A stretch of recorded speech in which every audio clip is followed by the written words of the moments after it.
On the morning of July 1st, 1942, German tanks appeared through the dust west of a tiny Egyptian railway station.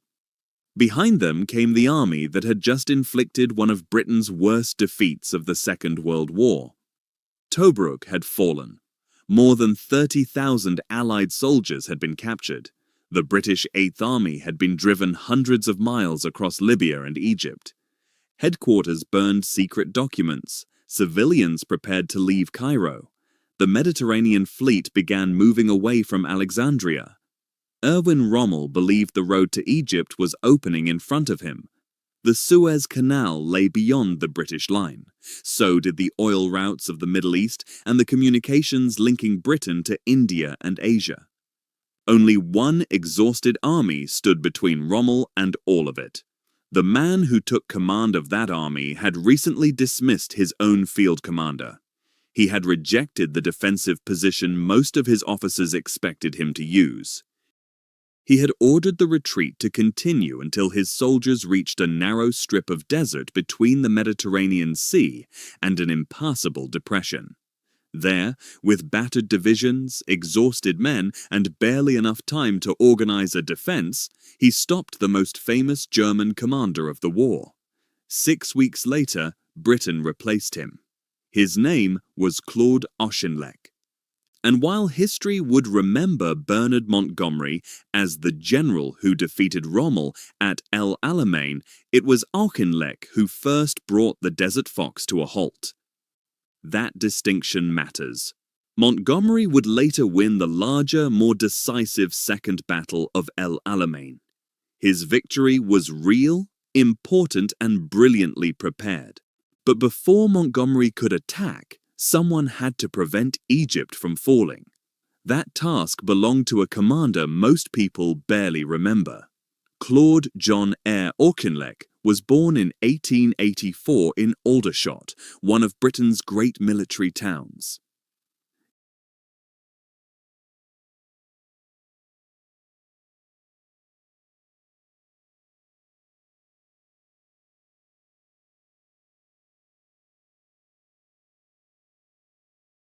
When he received his commission in 1904, he joined the 62nd Punjabis of the British Indian Army.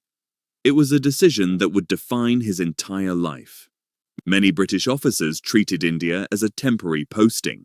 They learned enough about the country to perform their duties, maintained a careful social distance from their soldiers, and waited for an opportunity to return to a more fashionable regiment or appointment.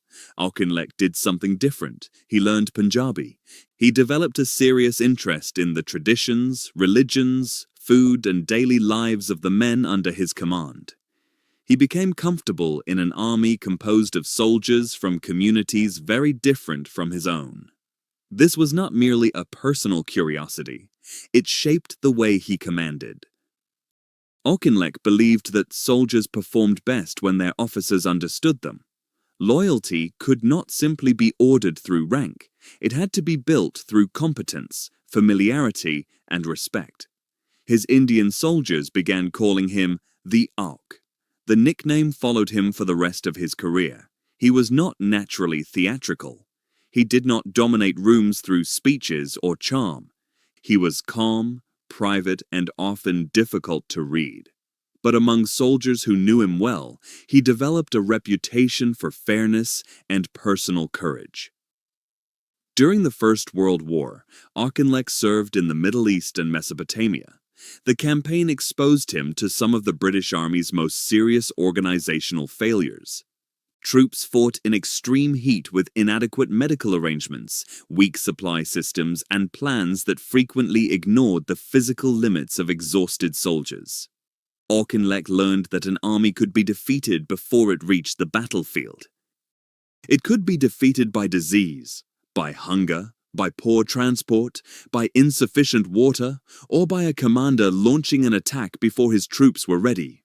That final lesson became especially important. He saw what happened when poorly prepared forces were ordered against dug-in defenders because distant authorities wanted rapid results. For Auchinleck, caution did not mean fear. It meant refusing to spend soldiers' lives on operations that lacked the preparation required to succeed. That belief would later place him in direct conflict with Winston Churchill. Between the wars, Auchinleck rose through appointments in India, instructed officers, commanded formations, and served on the northwest frontier. His knowledge of the Indian Army became unusually deep. He understood its strengths, its internal cultures, and the modernization required for another global war. By the late 1930s, he was helping prepare the institution for expansion. The Indian Army would eventually become one of the largest volunteer forces ever assembled, fighting from North Africa to Burma. Auchinleck did not build it alone, but he helped create the system that made its expansion possible. When war began in September 1939, he was recalled to Britain and given command of a newly formed corps. In 1940, he was sent to Norway. The Norwegian campaign was chaotic from the beginning. British and Allied forces operated with poor coordination, limited air support, difficult communications, and confused political objectives. Auchinleck took command of Allied troops around Narvik during the later stages of the campaign. His forces captured the town, but the German invasion of France transformed the strategic situation. The Allies could no longer justify maintaining troops in Norway while the Western Front collapsed. Narvik was evacuated. Once again, Auchinleck had experienced an operation in which soldiers were expected to produce results without receiving the resources or strategic clarity required. The lesson was familiar. Preparation mattered, logistics mattered, and political urgency could not make military limitations disappear. After Norway, Auchinleck returned to India as commander-in-chief. In 1941, a pro-Axis government seized power in Iraq and threatened British strategic interests, including the airbase at Habbaniyah and communications through the Middle East. Auchinleck acted quickly. Forces from India were dispatched toward Iraq and helped restore the British position. Churchill was impressed. At that moment, the Prime Minister saw Auchinleck as exactly the kind of commander he wanted: experienced, decisive, and willing to act. In July 1941, Churchill replaced Archibald Wavell as Commander-in-Chief Middle East and sent Auchinleck to Cairo. Wavell had delivered remarkable victories against the Italians, but German intervention under Rommel had reversed much of the British advance. Tobruk was under siege. 2 British attempts to relieve it had failed. Churchill wanted a new commander who could restore the initiative. Auchinleck arrived with a clear task: defeat Rommel, relieve Tobruk, and remove the Axis threat to Egypt. The instructions were simple. The situation was not. The British position in the Middle East covered an enormous area. Auchinleck's responsibilities extended far beyond the Western Desert, with threats in Syria, Iraq, Iran, and the Eastern Mediterranean. Every division sent into Libya was unavailable elsewhere. Every tank had to be transported, maintained, and supplied across immense distances. Rommel had supply problems of his own, but he possessed one advantage that disturbed British commanders. He acted faster than they expected. Churchill wanted an immediate offensive. Auchinleck resisted. His troops needed training, reinforcements, and a force structure capable of fighting German combined arms formations. This was not a simple contest between courage and caution. Churchill needed action for political, strategic, and morale reasons. Auchinleck was responsible for the men who would carry it out. The messages between London and Cairo became tense. Churchill pushed. Auchinleck delayed until he believed the army had a reasonable chance of success. The eventual operation was called Crusader. It began on November 18, 1941. The plan was ambitious. British and Commonwealth forces would attack into Libya, engage and destroy Axis armor, and relieve the Australian-led garrison at Tobruk. The newly formed 8th Army was commanded initially by Lieutenant General Alan Cunningham. The battle quickly became confused. Armored formations fought across huge areas of desert. Units lost contact with one another. Commanders received incomplete information. British tanks were often committed without sufficient infantry or artillery support. At Sidi Rezeg, British armoured forces suffered serious losses. Cunningham began to fear that the offensive could not continue. Auchinleck disagreed. He visited 8th Army headquarters, replaced Cunningham with Neil Ritchie, and ordered the operation to continue. This was not the action of a timid commander. Auchinleck believed Rommel was under greater pressure than the battlefield reports suggested. The British had suffered badly, but so had the Axis forces. Tobruk's defenders were attacking outward, and Rommel's supply position was becoming increasingly difficult. The Auk held his nerve. Operation Crusader continued. By December, Rommel was forced to abandon the siege of Tobruk and withdraw westward. The British recaptured much of Cyrenaica. For the first time, a British-led army had forced Rommel into a major retreat. Auchinleck had resisted pressure to attack before he was ready. Then, when the battle appeared close to failure, he had refused to abandon it too early. The result seemed to justify his judgment. But Crusader did not destroy Rommel's army. The British advance stretched their supply lines while the Axis forces moved closer to theirs. Tanks broke down. Units required reinforcements. The desert campaign once again began following its brutal rhythm. One army advanced until distance weakened it. The other recovered. Then the direction changed. In January 1942, Rommel counterattacked. British units were pushed back toward the Gazala line, a series of fortified positions extending south from the Mediterranean coast. For several months, both sides rebuilt. Auchinleck remained Commander-in-Chief Middle East, while Neil Ritchie commanded the 8th Army in the field.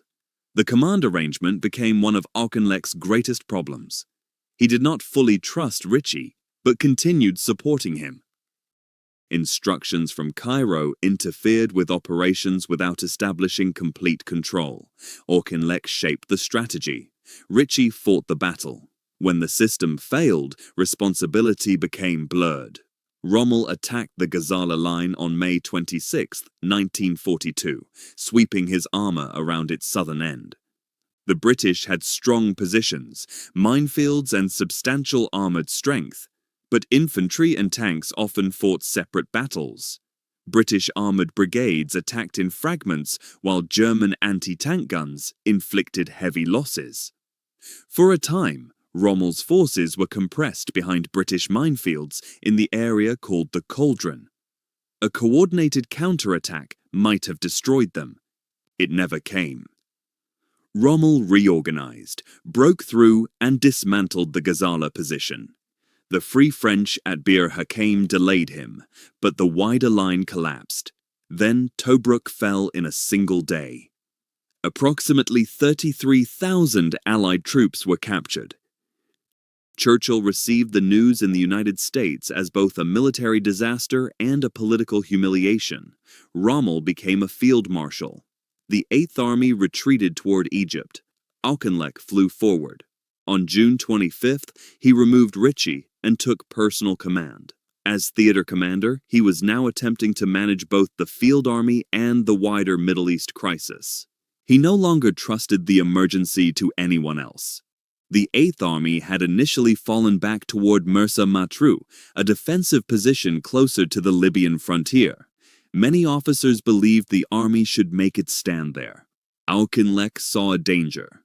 The terrain around Mersa Matruh still allowed Rommel to move around the southern flank. If the British were encircled or defeated there, the 8th Army might be destroyed before it could retreat farther east. Auchinleck ordered the withdrawal to continue. The army would fall back to El Alamein. At first glance, El Alamein appeared insignificant. It was little more than a railway halt near the Mediterranean coast. Its importance came from the geography south of it. Approximately 40 miles inland lay the Qattara Depression, a region of salt marshes, soft sand, and steep escarpments that was extremely difficult for large mechanized forces to cross. For most of the desert campaign, Rommel had used open ground to move around British positions. At El Alamein, the space between the sea and the depression formed a narrow corridor. Rommel could not easily swing around it. He would have to break through. The position had been identified earlier by British planners, and defensive works already existed in parts of the area. But the line was incomplete. Units arrived exhausted and disorganized. Some formations had lost equipment. Others had been assembled hurriedly from troops moving through the region. Auchinleck had only days to establish control. He reorganized the army into defensive localities. Artillery and anti-tank guns were positioned to cover likely approaches. Formations were ordered to hold key ground rather than retreat automatically when threatened. Most importantly, Auchinleck tried to change the psychology of the Eighth Army. Retreat had become a habit. Units that believed they were about to be outflanked often withdrew before they had been decisively defeated. Rumors of German tanks could spread faster than the tanks themselves. Auchinleck issued orders intended to end the assumption that another retreat would follow. El Alamein was not simply another temporary line. It was where the Eighth Army would fight. Rommel attacked on July 1st. He expected to break through quickly. His forces had advanced at extraordinary speed, but that speed had created weaknesses. Tanks required repair. Fuel and ammunition had to travel across long supply routes. Axis formations were exhausted. Rommel's army remained dangerous. It was no longer fresh. The first clashes came around Deir el-Shein and Ruwaysat Ridge. The recently arrived 18th Indian Infantry Brigade faced a powerful attack and was eventually overwhelmed, but its resistance delayed the Axis advance. That delay mattered. Across the front, British, Indian, South African, Australian, and New Zealand formations fought confused and costly engagements. Lines shifted, units became isolated, and counterattacks failed. Dust reduced visibility and separated formations that were only miles apart. But Rommel did not break through. Auchinleck used artillery, limited counterattacks, and pressure against the Italian formations to prevent the Axis army concentrating at one point. The Eighth Army was not simply waiting. It struck at vulnerable sectors. On July 10th, Australians attacked near Tel el-Asa, taking ground, prisoners, and intelligence material. Rommel had to redirect forces north. Elsewhere, British and Commonwealth troops attacked around Ruwaysat Ridge.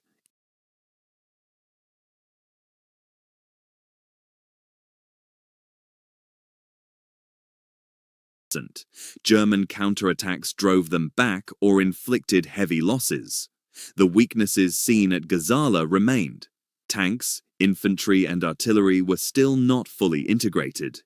But the battle's purpose was changing. At the beginning of July, Auchinleck had needed to stop Rommel reaching Alexandria. By mid-month, Rommel was no longer advancing. He was reacting, shifting forces between threatened sectors while supplies ran short and his men grew exhausted. The Desert Fox had reached the limit of his offensive. Auchinleck continued attacking through late July, hoping to damage the Axis army or force a retreat. The operations failed to produce a decisive victory, and some became costly failures. The Eighth Army still lacked the coordination, training, and reserves for a major breakthrough.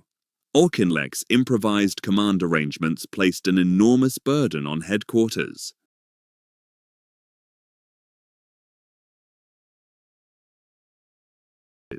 But the central fact remained. Rommel had been stopped. He had not reached Alexandria. He had not entered Cairo. He had not seized the Suez Canal. The Axis advance into Egypt was over. This was not the famous victory later celebrated in speeches and films. There was no dramatic collapse of the Axis army. There were no long columns of German prisoners marching east. Much of the ground remained contested. The British counterattacks had exposed serious weaknesses, yet strategically, the battle achieved what Britain most urgently required. It prevented disaster. Auchinleck had taken personal command of an army retreating after Gazala and Tobruk. He had selected ground that reduced Rommel's ability to maneuver. He had restored enough cohesion for exhausted formations to hold. The line survived. Egypt survived with it. And then Churchill arrived. The Prime Minister had traveled toward Moscow for discussions with Joseph Stalin. On the way, he stopped in Egypt to examine the military situation. Churchill wanted an offensive. The political pressure was intense. Britain had suffered repeated defeats, and the United States was becoming an increasingly powerful partner in the Allied coalition. A clear victory in North Africa could restore British prestige and remove the threat to Egypt. Auchinleck did not reject the idea of attacking. He rejected the timing. The Eighth Army had been fighting almost continuously. Units required reinforcement and training. Armor, infantry, and artillery needed to learn how to operate together. New equipment was arriving, but soldiers needed time to master it. Auchinleck proposed delaying a major offensive until the army was prepared. Churchill had heard similar arguments before. He had appointed Auchinleck partly because he believed the general would act more aggressively than waver.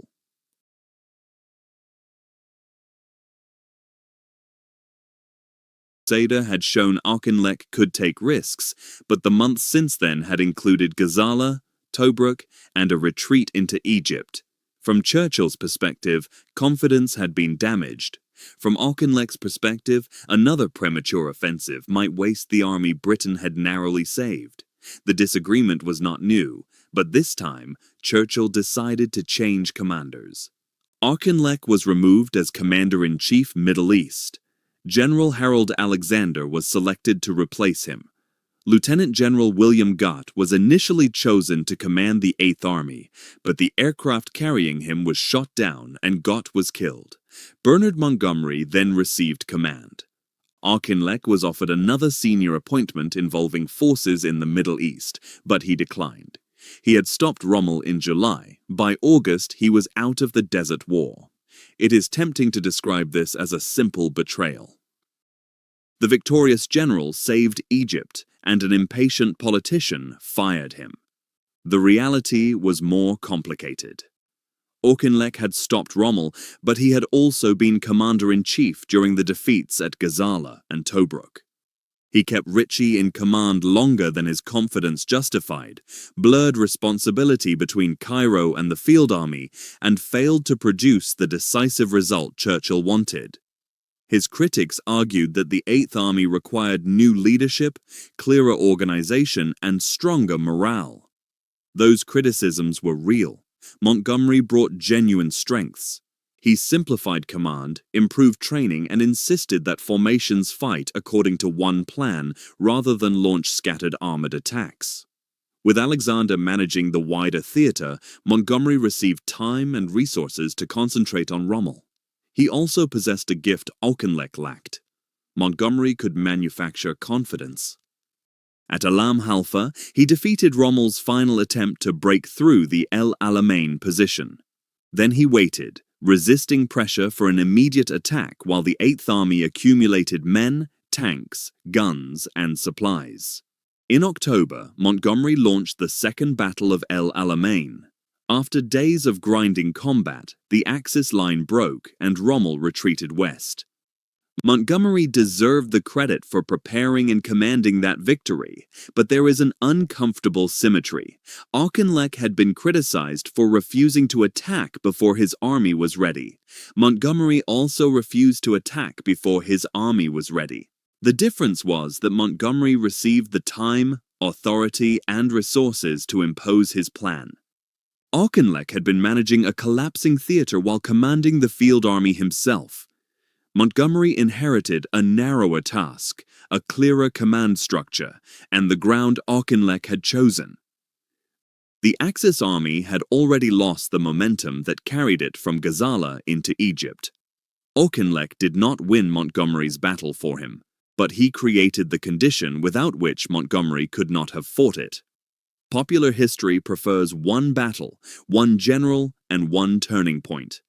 Montgomery won the battle that produced retreating Germans and triumphant headlines. Auchinleck won the battle that prevented the war from being lost in Egypt. One victory was easier to celebrate, the other was easier to forget. After leaving the Middle East, Auchinleck spent months without a command. In 1943, he returned to India as commander-in-chief. The war in Asia was entering a critical phase. Japanese forces occupied Burma and threatened India's eastern frontier. The Allied armies preparing to return to Burma required enormous quantities of food, ammunition, transport, medical support, and trained replacements. Auchinleck's contribution was no longer dramatic battlefield command. As organization, India became the base from which the 14th Army under William Slim rebuilt and eventually went on the offensive. Slim later emphasized how much his army depended upon the support provided by Auchinleck and the military system in India.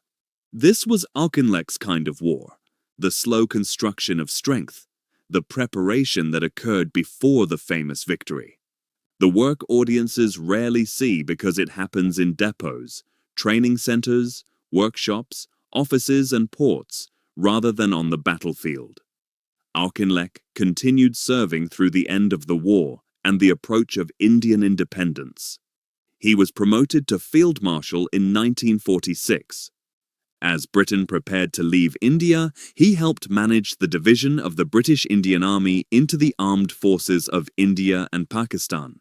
He personally opposed partition, but carried out his professional responsibilities during an extraordinarily difficult transition. He later refused a peerage because he did not want his name publicly associated with a policy he believed had been wrong. That decision says something important about the man.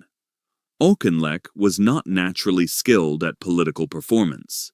He did not reshape his convictions to protect his public reputation. He did the work he believed duty required, then accepted the personal consequences. After retiring, he eventually settled in Marrakesh. He lived until 1981, reaching the age of 96. By then, Montgomery had become one of the most recognizable British commanders of the 20th century. Auchinleck remained the Auk, respected by military historians, loved by many who had served with him, but absent from the popular story most people knew. Was Claude Auchinleck a military genius denied his rightful victory? That goes too far. He made serious mistakes. He trusted Ritchie too long, managed senior subordinates unclearly, and sometimes mixed broad strategic direction with operational interference. At the First Battle of El Alamein, his counterattacks were often poorly coordinated. British and Commonwealth infantry paid heavily when armored support failed to arrive. Montgomery improved weaknesses Auchinleck had not solved. Auchinleck also struggled to communicate with Churchill. Being right about preparation was not enough. A theater commander had to persuade political leaders, preserve their confidence and explain when results could be expected. Auchinleck often allowed silence and understatement to speak for him. In politics, others fill silence. Churchill filled it by finding someone else. But those failures do not erase July 1942. Auchinleck took command as the British position approached collapse. He rejected a dangerous stand at Mersa Matruh, withdrew to terrain that neutralized Rommel's favorite maneuver, reorganized a defeated army, and held the line for 27 days. He ended the Axis advance toward Egypt. The first battle of El Alamein was Auchinleck's battle.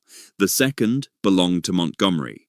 The survival that made the second possible belonged to the troops who fought in July and to the commander who placed them there.